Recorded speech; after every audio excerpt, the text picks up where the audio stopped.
Hello बच्चों, स्वागत है आप सभी का आपके अपने YouTube चैनल एम क्लासेस पर। हम पढ़ रहे हैं कार्बोक्सिलिक एसिड और कार्बोक्सिलिक एसिड से रिलेटेड प्रिपरेशन मेथड और फिजिकल प्रॉपर्टीज के बारे में हम पढ़ चुके हैं। आज हम स्टार्ट करने वाले हैं chemical reactions of carboxylic acid. तो चलो स्टार्ट करते हैं रिएक्शंस। देखिए, सबसे पहले इसमें भी जो रिएक्शंस हैं वो टू टाइप की हमको देखने को मिलेंगी। टू टाइप की रिएक्शंस यहाँ हमको देखने को मिलने वाली हैं। देखिए कौन कौन से टाइप्स के हैं ये। एक टाइप होगा जिसमें जो ये कार्बोक्सिलिक ग्रुप है उसका ये ऑक्सीजन और हाइड्रोजन के बीच का जो ये बॉन्ड है इसका क्लीवेज हो। ऑक्सीजन हाइड्रोजन बॉन्ड क्लीवेज, जैसा कि हमने इस तरह के रिएक्शंस हमने अल्कोहल में देखी थी। उसी तरह से एक इसमें एक टाइप हो जाता है जिसमें यहाँ पर कार्बन ऑक्सीजन जो है उसका क्लीवेज हो। यहाँ पर से क्या हो, ये कार्बन ऑक्सीजन बॉन्ड क्लीवेज। तो इस तरह से टू टाइप के रिएक्शंस हमको देखने को मिलने वाली हैं, स्पेशली कार्बोक्सिलिक एसिड की। तो चलो स्टार्ट करते हैं। फर्स्ट टाइप की जो रिएक्शन है वो हम देखने वाले हैं फर्स्ट। तो रिएक्शन इन्वॉल्विंग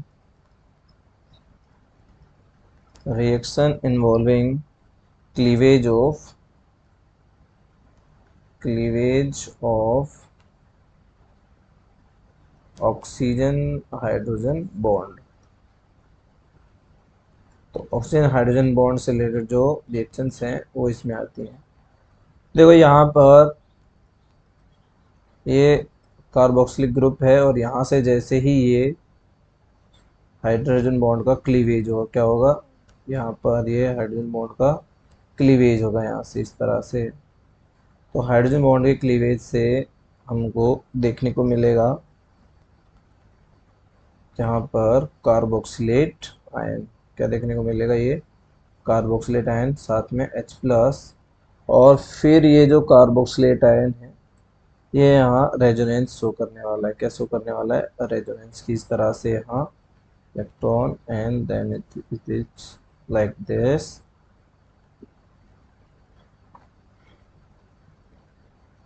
कार्बन, ये जो ऑक्सीजन है यहाँ ऋणावेश एंड यहाँ डबल बॉन्ड आ जाता है। इस तरह से ये रेजोनेंस शो करता है। तो हम जानते हैं कि कार्बोक्सिलिक एसिड जो है एसिडिटी शो करता है। तो फर्स्ट जो हमारी रिएक्शन आएगी वो आएगी एसिडिटी से रिलेटेड एसिडिटी। जैसा कि आपको दिख रहा है ये H+ प्रोवाइड करते हैं मीडियम में, है ना। तो इसीलिए कैसे होते हैं, एसिडिटी शो करते हैं। एसिडिटी शो करने से होता क्या है, कार कार्बोक्सिलेट आयन बनता है। क्या है, कार्बोक्सिलेट आयन। ये क्या है, कार्बोक्सिलेट आयन। और जो कार्बोक्सिलेट आयन है रेजोनेंस से क्या हो जाता है, स्टेबल हो जाता है।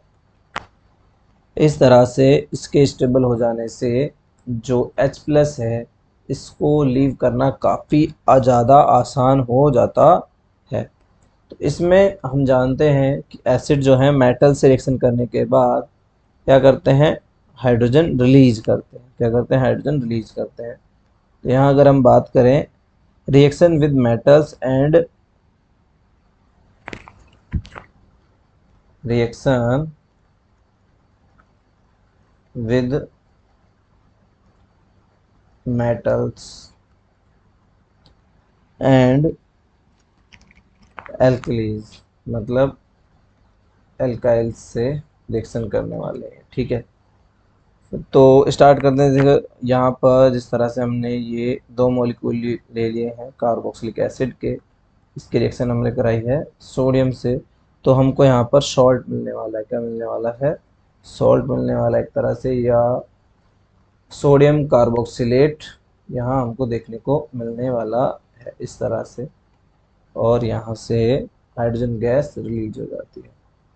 इसी एक एग्जांपल के रूप में देखना चाहें तो इस तरह से हमको ये दिखेगा। यहाँ ये दो मॉलिक्यूल ले लिए, देन सोडियम, और रिएक्शन हो गई है। रिएक्शन होने से हमको यहाँ पर CH3COO Na प्लस, यहाँ भी इसके 2 मॉलिक्यूल हैं, यहाँ भी इसके 2 मॉलिक्यूल हैं। तो क्या है ये सोडियम और एथोक्साइड आयन हो जाएगा। ये क्या हो जाएगा, sodium ethoxide ion, ethoxylate ion, specially salt कह सकते हैं। ठीक है, तो ये धातुओं के साथ यानी मेटल्स के साथ रिएक्शन होगी। उसके बाद अगर हम इसके रिएक्शन कराते हैं किसी बेस से या एल्कलाई से रिएक्शन कराते हैं, जैसे ये कार्बोक्सिलिक एसिड है, हमने ये सोडियम हाइड्रोक्साइड ले लिया है एल्कलाई, और इसके रिएक्शन कराने से हम जानते हैं कि ये एसिड है और ये बेस है। एसिड और बेस के रिएक्शन होने से सॉल्ट बनता है, तो ये बन जाता है यहाँ पर सॉल्ट। क्या है ये, सॉल्ट है, और साथ में वाटर, इस तरह से वाटर बन जाता है। साथ में देखिए ये जो होते हैं कार्बोक्सिलिक एसिड, ये हाइड्रोजन कार्बोनेट के साथ, सोडियम हाइड्रोजन कार्बोनेट के साथ रिएक्शन करने से CO2 रिलीज करते हैं। क्या करते हैं, CO2 रिलीज करते हैं। यहाँ पहले ये सॉल्ट बन गया, सोडियम कार्बोक्सिलेट आयन बन जाएगा, साथ में H2O का रिमूव होगा, साथ में यहाँ पर CO2 और रिलीज हो जाती है। तो carboxylic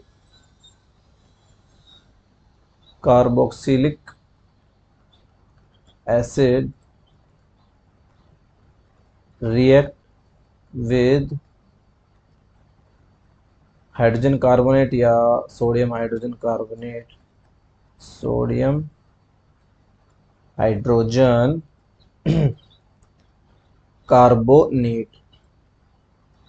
and make sodium carboxylate salt and release CO2। तो CO2 को रिलीज करते हैं सोडियम हाइड्रोजन कार्बोनेट के साथ रिएक्शन करने पर। तो जैसा कि हमने कहा कि ये एसिडिटी शो करते हैं यहाँ से, जैसे हमने ये एक कार्बोक्सिलिक एसिड लिया, इसकी एसिडिटी के बारे में हम अभी यहाँ डिस्कस करने वाले हैं। तो हम जानते हैं वाटर के साथ रखेंगे तो ये H प्लस रिलीज करने वाले हैं। क्या रिलीज करने वाले हैं, H प्लस, और जैसे ही H प्लस रिलीज करेंगे तो ये तो बन जाएगा H3O प्लस, साथ में यहाँ बन जाएगा कार्बोक्सिलेट आयन। और ये जैसा कि अभी हमने देखा था, ये शो करने वाला है रेजोनेंस, और इस तरह की स्ट्रक्चर हमको देखने को मिलने वाली है। तो ये रेजोनेंस शो करता है, लिख सकते हैं हम, रेजोनेंस प्रोवाइड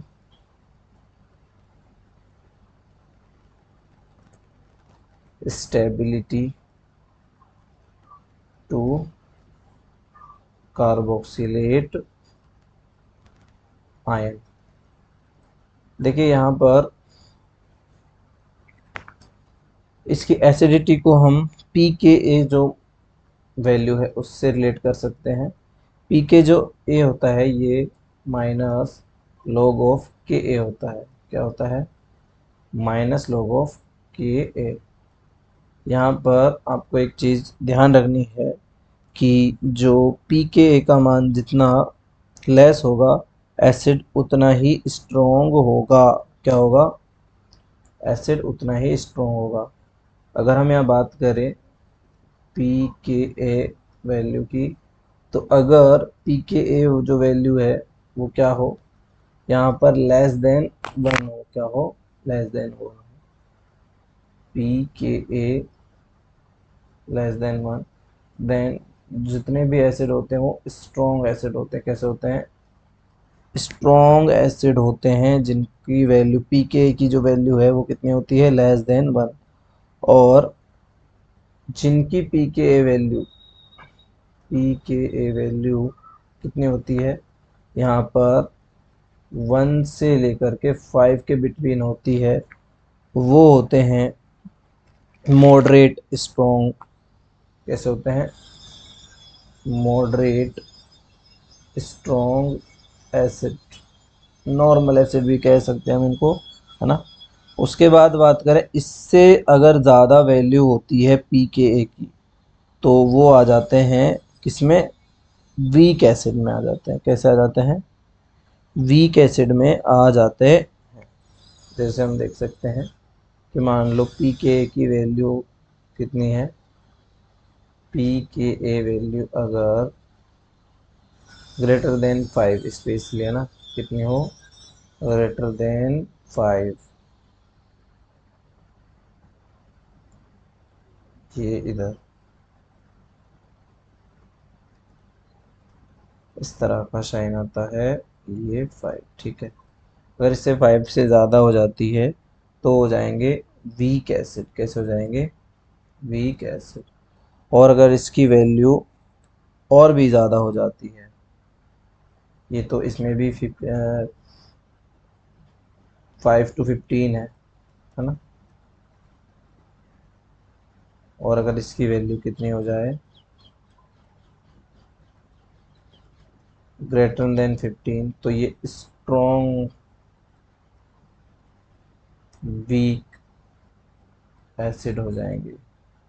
स्ट्रॉन्ग के स्थान पर हम एक्सट्रीम यूज कर सकते हैं, एक्सट्रीम वीक एसिड हो जाता है, ठीक है। तो ये पी के एक की जो वैल्यू है उसके बेसिस पर हमने क्या किया है, एसिड का क्लासिफिकेशन किया है। हाँ, आपको सिर्फ ये जनरली याद रखना है, इससे ज़्यादा आपको कुछ नहीं करना है। अब देखिए कुछ ग्रुप्स होते हैं जो क्या करते हैं, इसकी एसिडिटी को इफेक्ट करते हैं, है ना, इफेक्ट ऑफ एसिडिटी, है ना, effect on acidity of carboxylic acid. Carboxylic acid की एक बात और है कि जो मिनरल, है ना, इसको एक बार के लिए इस टॉपिक को हटा देते हैं, बात वहाँ और लिख लेते हैं कि जो मिनरल एसिड होते हैं, mineral acids are strong acid rather than carboxylic acid. तो जो कार्बोक्सिलिक एसिड्स होते हैं उनसे ज़्यादा स्ट्रॉन्ग एसिड होते हैं मिनरल एसिड्स। ये आपको यहाँ ध्यान रखना है। इसके यहाँ पर हम एक एग्जांपल इसके लिए देखिए, जो पीके की वैल्यू है HCl की, वो होती है -7। कितनी होती है, -7। उसके बाद बात करें यहाँ पर जो ट्राईफ्लोरो एसीटेट है, क्या है, ट्राईफ्लोरो एसीटेट। यहाँ बात करें तो ये कार्बन के साथ 3 फ्लोरीन यहाँ लगे हुए हैं इस तरह से, है ना, और ये OOH यहाँ माइनस लगा देते हैं।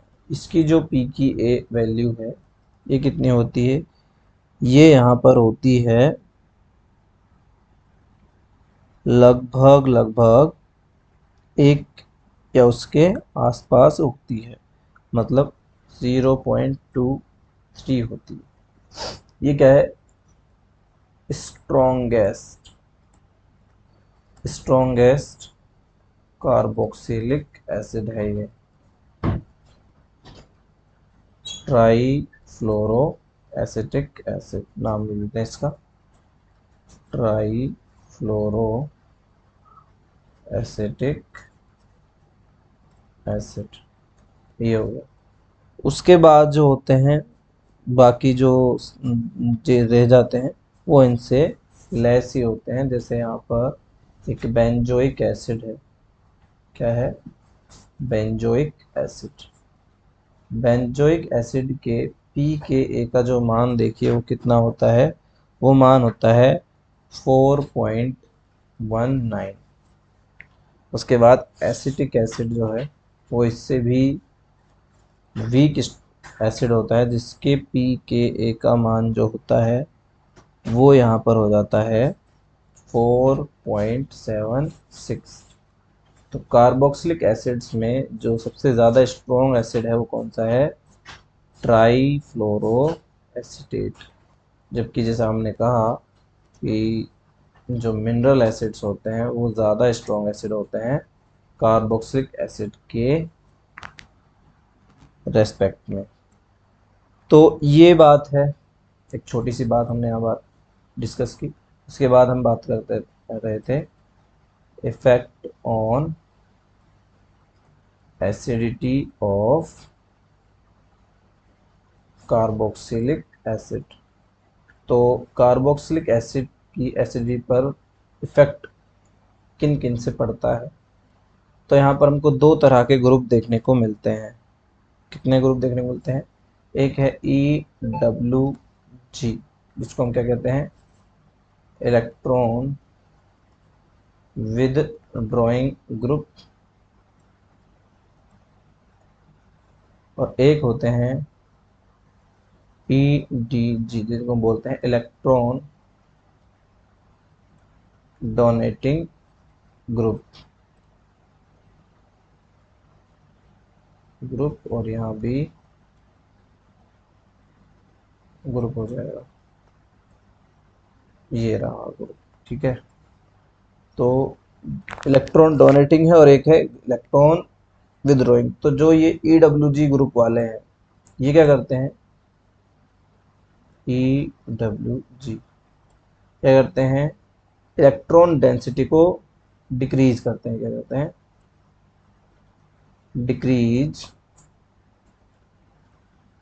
Electron density on carboxylic group. जो कार्बोक्सिलिक ग्रुप है उस पर क्या करते हैं, इलेक्ट्रॉन डेंसिटी को डिक्रीज करते हैं। So acidity of carboxylic group increase हो जाती है। क्या हो जाती है, इंक्रीज हो जाती है। तो बेसिकली मेन बात क्या है कि जो EWG है ना, ये क्या करते हैं, इंक्रीज एसिडिटी। ये मेन चीज आपको ध्यान रखनी है। उसके बाद बात करें जो EDG ग्रुप है, ये क्या करते हैं, increase electron density, electron density को इंक्रीज करते हैं on carboxylic group. Carboxylic group पर क्या करते हैं, ये इलेक्ट्रॉन डेंसिटी को इंक्रीज करते हैं, जिससे क्या होता है, एसिडिटी डिक्रीज होती है। So decrease acidity of carboxylic group. Basically इनका काम है, EWG का, क्या करते हैं, डिक्रीज एसिडिटी, ये एसिडिटी को डिक्रीज करते हैं। ये हम कुछ एग्जांपल से भी देख सकते हैं। जैसे काफ़ी सारे ग्रुप्स हैं, जैसे जो हेलो ग्रुप्स होते हैं, है ना, जैसे फ्लोरीन है, ये सबसे ज़्यादा डब्ल्यू जी ग्रुप शो करता है। उसके बाद क्लोरीन है, उसके बाद ब्रोमीन है और उसके बाद आयोडीन है। ये सभी जी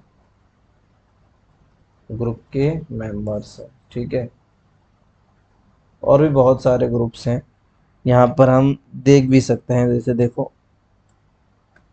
फेनिल फेनिल भी हम जानते हैं इलेक्ट्रोनेगेटिविटी इसकी ज़्यादा होती है, उससे ज़्यादा होती है यानी आयोडीन की, फिर ब्रोमीन की, फिर क्लोरीन की, देन फ्लोरीन की आ जाती है। उसके बाद जो कुछ बच जाते हैं जैसे साइनाइड है, NO2, ये भी इनसे ज़्यादा स्ट्रॉन्ग होते हैं। और ये है CF3 यानी ट्राईफ्लोरोकार्बन जो है, ये जैसा कि हमने कहा भी था, ये स्ट्रॉन्गेस्ट कार्बोक्सिलिक एसिड में आ जाता है। ये सभी EWG इफेक्ट शो करते हैं। बाकी हम जानते हैं एल्किल जो ग्रुप होता है वो क्या करता है, इलेक्ट्रॉन डोनेटिंग ग्रुप की तरह कार्य करता है। तो ये कैसा है, इंक्रीजिंग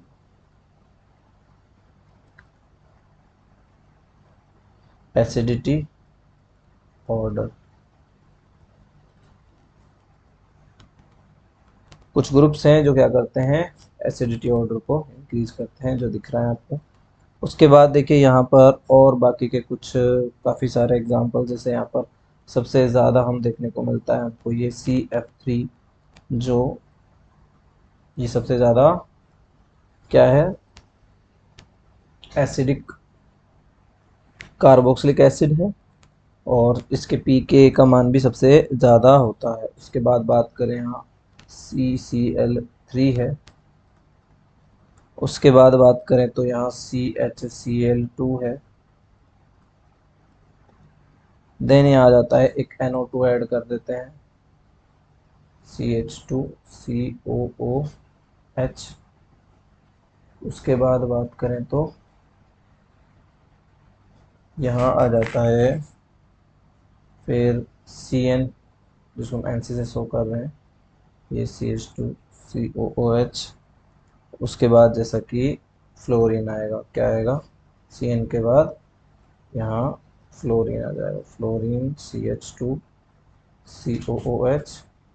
देन इधर आ जाता है फ्लोरीन के बाद क्लोरीन, तो क्लोरीन CH2COOH। देन यहाँ आ जाएगा ब्रोमीन, ब्रोमीन के साथ CH2COOH।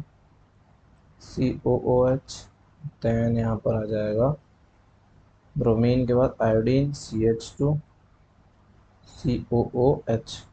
उसके बाद जो है हम जो भी ग्रुप यहाँ ऐड करेंगे उससे पता चल जाएगा। जैसे यहाँ हमने इसके बाद लिया था फेनिल ग्रुप, यानी कि ये फेनिल ग्रुप हो गया CH2COOH।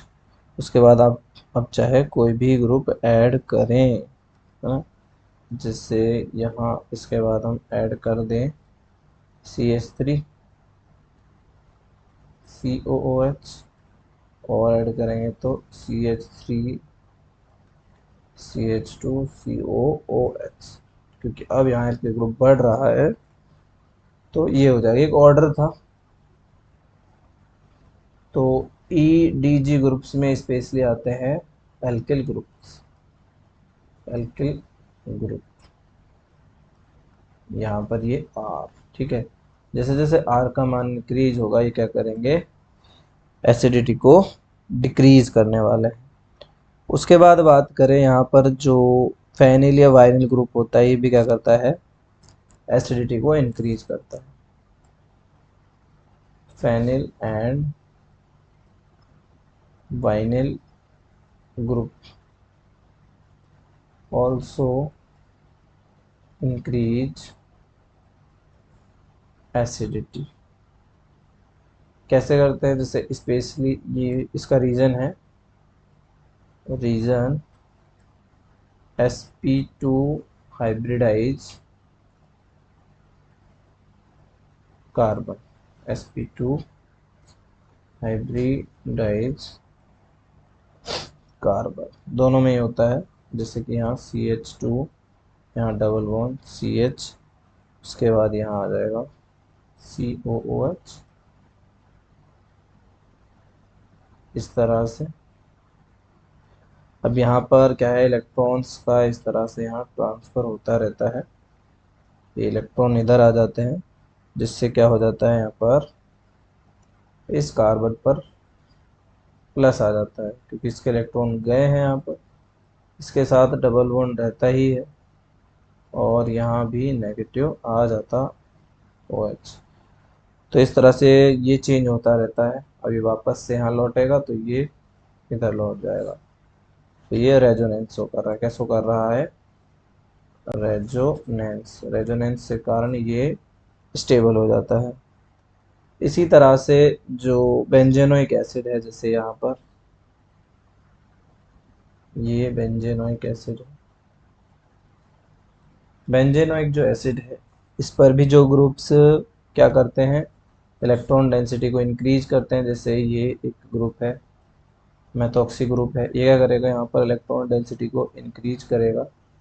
और एक हमारे पास है, हमने यहाँ NO2 ग्रुप ऐड कर देते हैं। ये हमने NO2 ग्रुप ऐड कर दिया।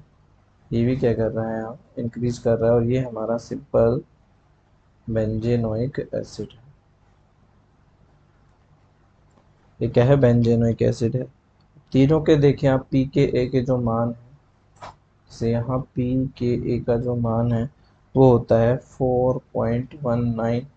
इसके pKa का मान देखिए, ये क्या हो जाता है, ये इससे कम हो जाता है 3.19। किसके कारण? इस NO2 के कारण। यहाँ पर क्या हुआ है, ये इलेक्ट्रॉन डेंसिटी को इस तरह से अपनी ओर खींच रहा है, ठीक है।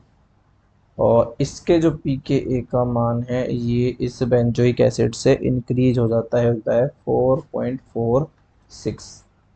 तो यहाँ पर हम बात करें कि ये जो बेंजोइक एसिड है, इससे तो ज़्यादा एसिड होगा और इससे कम रहेगा, तो ये ऑर्डर इनका रह जाएगा, ठीक है।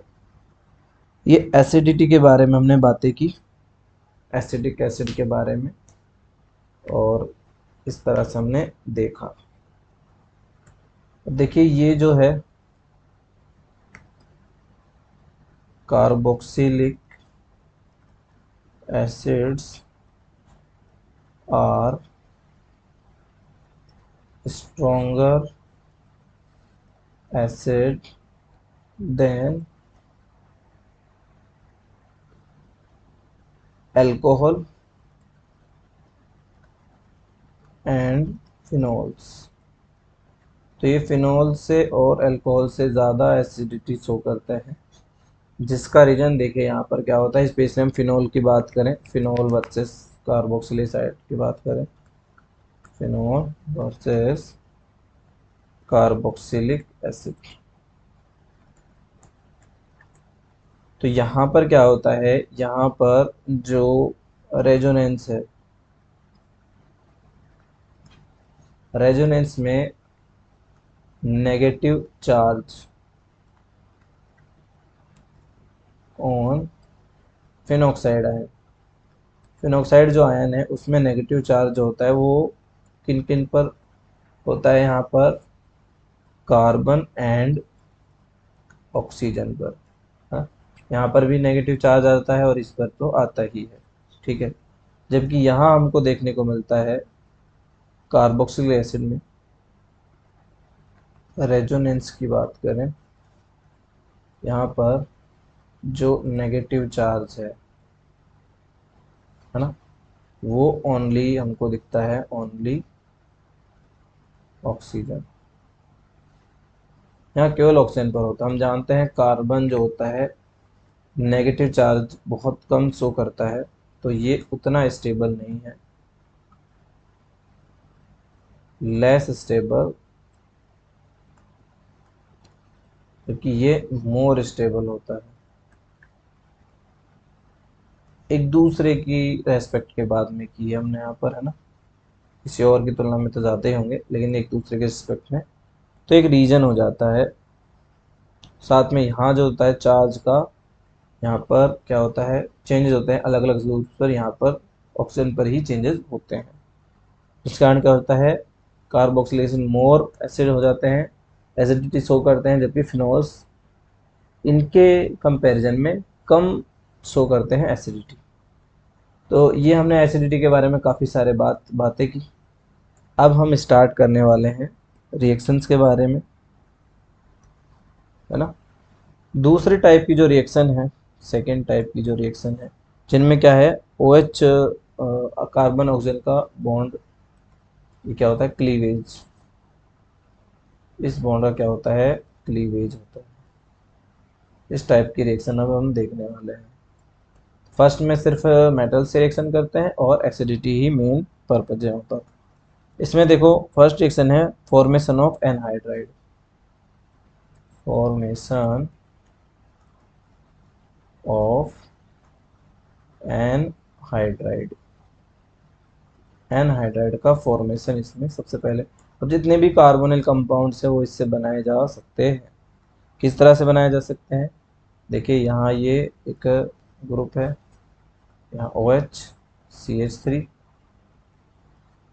यहाँ बात करें तो एक और कार्बन, इसका यहाँ OH मान लो ग्रुप आ गया, और ये COH CH3।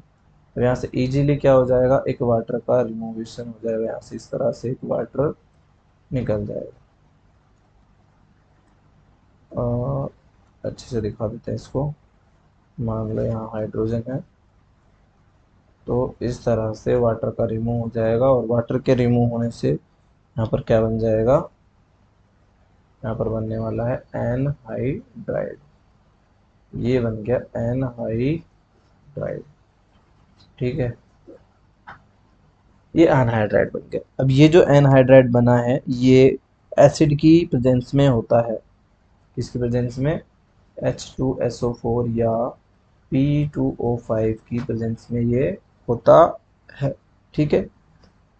इसकी प्रेजेंस में क्या होता है, ये एनहाइड्राइड का फॉर्मेशन होता है, और प्लस में वाटर का यहाँ रिमूवेशन।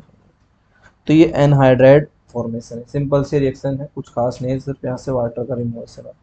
उसके बाद बात करें अगर हम एस्ट्रिफिकेशन, जो कि एक इम्पोर्टेंट रिएक्शन है, इसको हम देखते हैं। बाकी रिएक्शंस एक बार और देख लेते हैं। हालांकि एस्टर का फॉर्मेशन हम पहले भी कर चुके हैं। देखो यहाँ सेकेंड रिएक्शन जो बात करें वो क्या हो जाएगी, reactions with PCl5 PCl3 and SOCl3, मतलब थायनिल क्लोराइड, पेंटाक्लोरोफो या PCl5 या PCl3 के साथ यहाँ रिएक्शन हो रही है, और ये इजीली हमको क्या देने वाले हैं, फॉर्म एसिल हैलाइड यहाँ हमको देने वाले हैं। देखिए यहाँ रिएक्शन हमने कराई इसके साथ इस तरह से,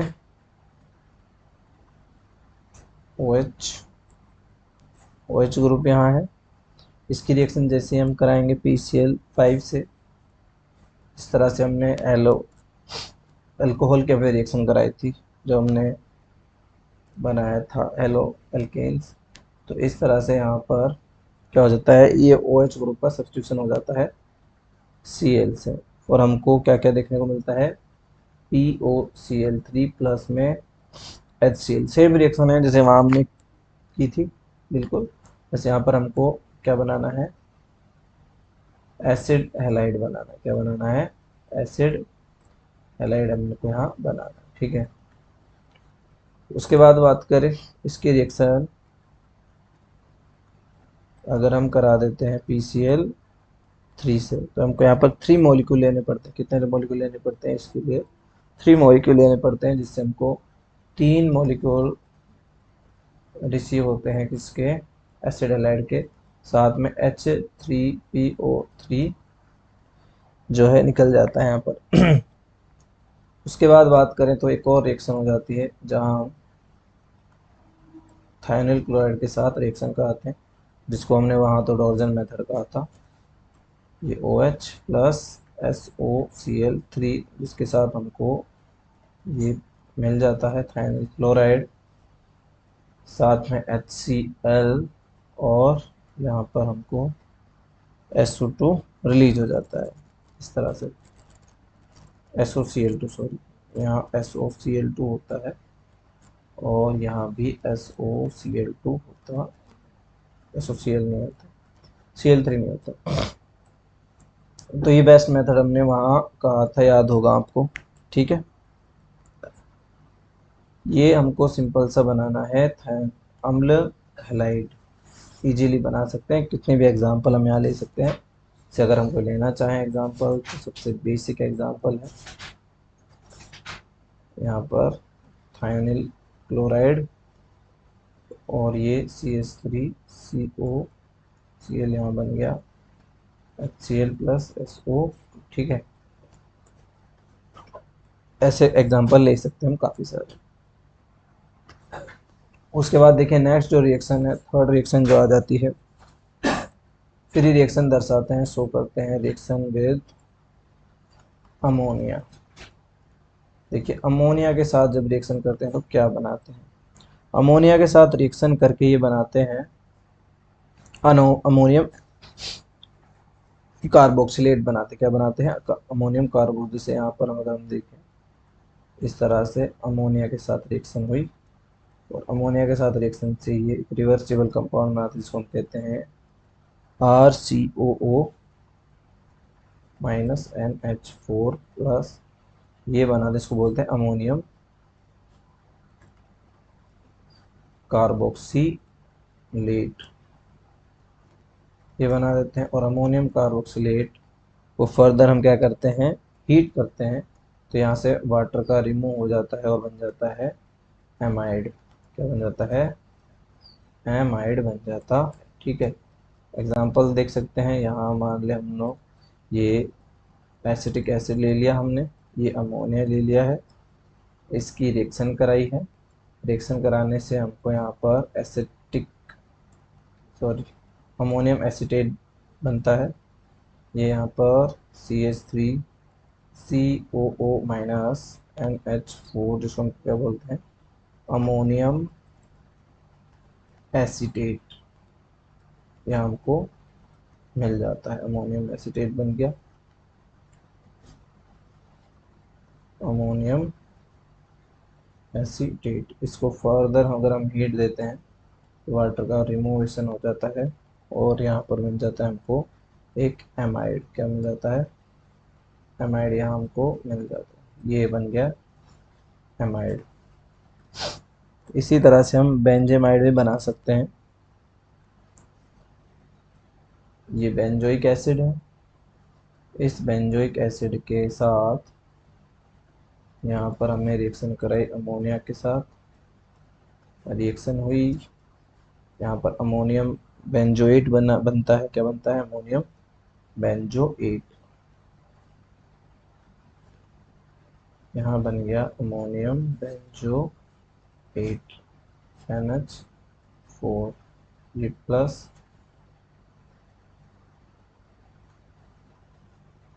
प्लस इधर माइनस, और इसको और हीट करने से वाटर का रिमूवेशन होने से बेंजेमाइड बन जाता है इस तरह से। ये क्या बन गया, ये बन गया बेंजेमाइड NH2, बेंजेमाइड, ठीक है।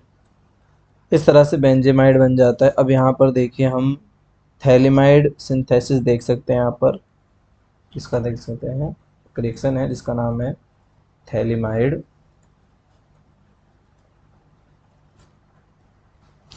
सिंथेसिस।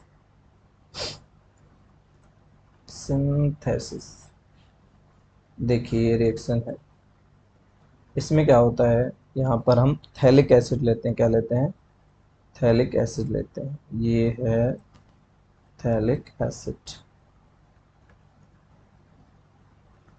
ये क्या है, थैलिक एसिड है।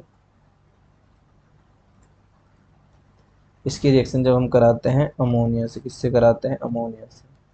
यहाँ अमोनिया के हम 2 मॉलिक्यूल लेते हैं, तो इस तरह से हमको एक इंटरमीडिएट मिलता है। और ये जो इंटरमीडिएट है, इस पर यहाँ पर हमको देखो 2 अमोनियम कार्बोक्सिलेट ग्रुप हमको यहाँ दिखाई देते हैं इस तरह से। इसको हम बोलते हैं थैलिक या अमोनियम थैलेट। क्या कहते हैं? अमोनियम थैलेट इसको हम कह देते हैं, अमोनियम थैलेट इसको हम कह देते हैं। उसके बाद इसको हीट कराते हैं। हीट कराने से वाटर रिमूवेशन होता है, और वाटर रिमूव से फर्स्टली तो बनता है यहाँ पर एमाइड दोनों से, जिसको हम थैलेमाइड कह देते हैं ना। क्या कह देते हैं? थैलेमाइड। यहाँ बन जाता है थैलेमाइड।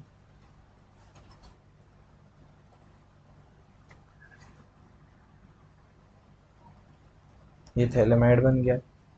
उसके बाद इसको और अगर हम हीट करें थैलेमाइड को और ज़्यादा हीट करने पर, स्ट्रॉन्ग हीट,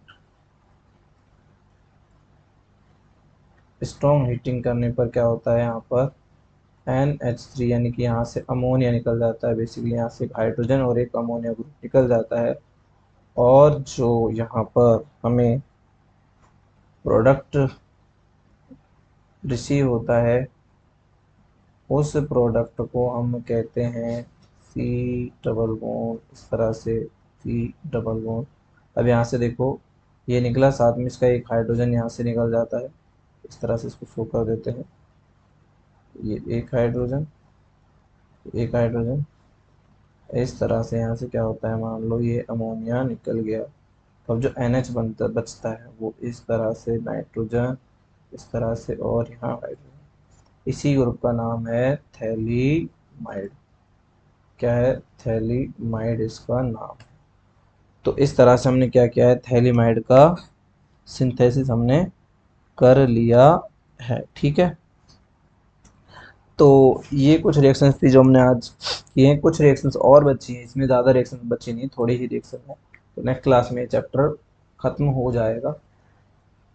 तो आज की क्लास को यहीं एंड करते हैं। धन्यवाद।